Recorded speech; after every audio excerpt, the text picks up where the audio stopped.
পিছিয়ে আছি? আল্লাহর রাস্তায় বলছি আলেমদের ঘরে আমরা ছেলেদেরকে পরিচালনা করব, আমরা আমাদের 40%কে শিখাবো কিভাবে রাজনীতি করতে হয়, কিভাবে ইনসাফ ইনসানিয়াত প্রতিষ্ঠিত করতে হয়। এটা যখন ইসলামে হারাম নয়, তাহলে আমরা উলামারা কেন পিছিয়ে আছি? আল্লাহর রাস্তায় বলছি আলেমদের ঘরে, নবী আল্লাহর রাসূলের ওস্তাদ দিয়ে বলছি ইমামদের ঘরে, আসুন সময় হয়েছে, ঐক্যবদ্ধ হন, সংগঠিত হন, একত্রিত হন।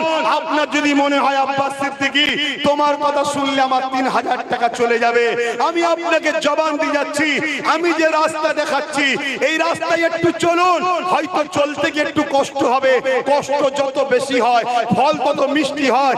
আমি কথা দিয়ে যাচ্ছি আমাদের ওয়াকাফের এত টাকা আছে, প্রত্যেকটা ইমাম 20,000 করে টাকা মাসে মাইনে পেতে পারে। কেন বুঝছেন না আপনারা? কেন বুঝছেন না? ভাবছেন আব্বাস সিদ্দিকী সম্মানে চলে গেল, এত জোরে চিল্লাচ্ছে। আল্লাহ সাক্ষী রেখে বলছি, জাত পাকের কসম করে বলছি, জাত পাকের কসম করে বলছি, আমি আমাকে নিয়ে 1 সেকেন্ডের জন্য ভাবি না, আমি আমাকে নিয়ে 1 সেকেন্ডের জন্য চিন্তা করি না। আমি এমন একটা পরিবারের সন্তান, আমার জন্য আপনারা ভিজে দাঁড়িয়ে আছেন।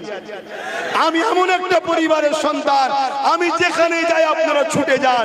আমি এমন একটা পরিবারের সন্তান, আমাকে দেখে হাতে পয়সা গুঁজে দেন। আমি এমন একটা পরিবারের সন্তান, আমি যদি অন্য কোনো জায়গায় চলে গিয়ে বলি তোমার দেশে আমি থাকতে চাই, ওয়েলকাম করে নিয়ে নেবে, এমন একটা পরিবারের সন্তান আমি আমার দেশকে ছেড়ে যাব কেন? আমি আমার দেশকে ধ্বংস হতে দেব কেন? আমি আমার মসজিদ মাদ্রাসা ছেড়ে যাব কেন? এজন্য চিল্লাচ্ছি আপনাদের কাছে এসে, তাই অনুরোধ করছি আমার ভাইয়েরা, ভুল বুঝবেন না আমাকে।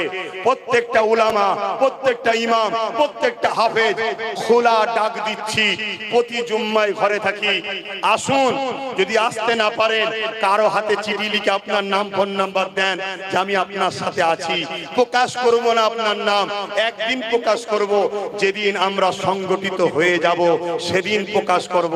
আজকে বলুন তো, আমরা 30-40 হাজার আলেম উলামা ইমাম যদি এক জায়গায় হতে পারি, যত কমই হোক 1 কোটি মুসলমান আমাদের সাথে আছে। কেন প্রত্যেকটা ইমামের যত কমই হোক 200-500 করে লোক হবে? কথা ভুল বলছি?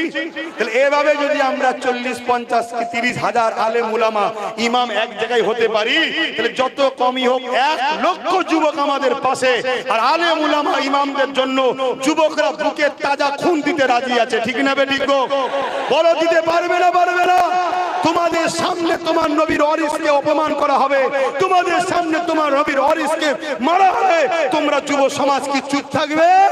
এই গতকালকে পরশু দিনে আমার আমানুল্লাহ ভাই রয়েছেন, উনি সময় নেই বলে বলতে পারেনি, ওটা আমি বলে দিয়ে যাচ্ছি। ক্যানিং এতে 3 জন আলেম মানুষ, তারা বাজারে গেছে প্রয়োজনের জন্য, তাদেরকে অপমান করেছে, তাদেরকে বেইজ্জতি করেছে। যে অপমান, যে বেইজ্জতিটা একটা আলেমের সঙ্গে হয়েছে বলে খুলে বলতে পারছি না, যে অপমান, যে বেইজ্জতি ভাষায় বলা যাবে না, তার সঙ্গে জড়িয়ে আছে কে? নিউ টাউন থানার একজন পুলিশ অফিসার, সেখানে তার সঙ্গে জড়িয়ে আছে, তারা অপমান করছে। ঠিক বলছি তো? এ ঘটনা ঘটেছে তো? তাহলে আজকে বলুন, এখনো কি উলামা ভাইয়েরা জাগবেন না? এখনো কি আলেমরা জাগবেন না?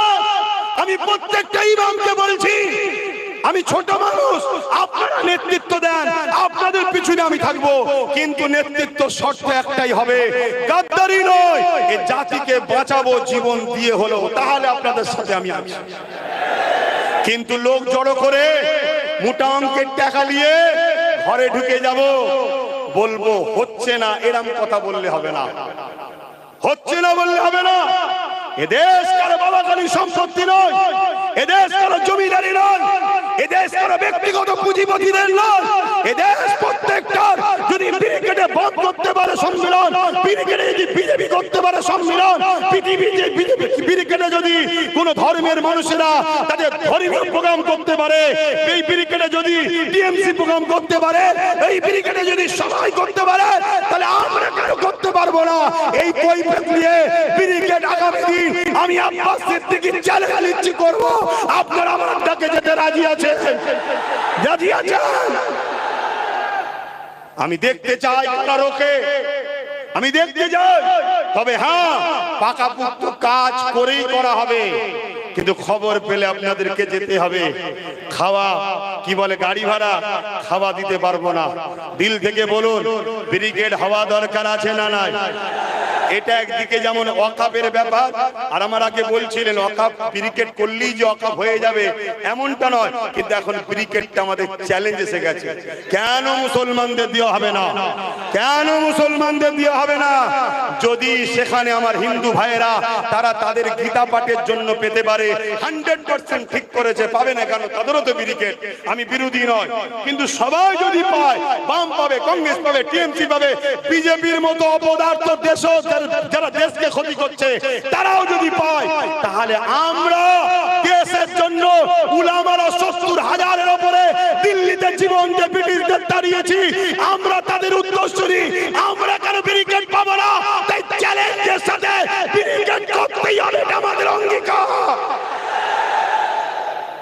তবে সেই দিন ব্রিগেডে আমি ডাক দেবো, আপনারা যাবেন তো নাকি? এই আশা রাখছি, আর কথা বাড়াচ্ছি না। বুঝতেই পাচ্ছেন আবার মেঘলা হয়ে আসছে, যদি আরো পানি হয় হোক, আল্লাহ আমাদের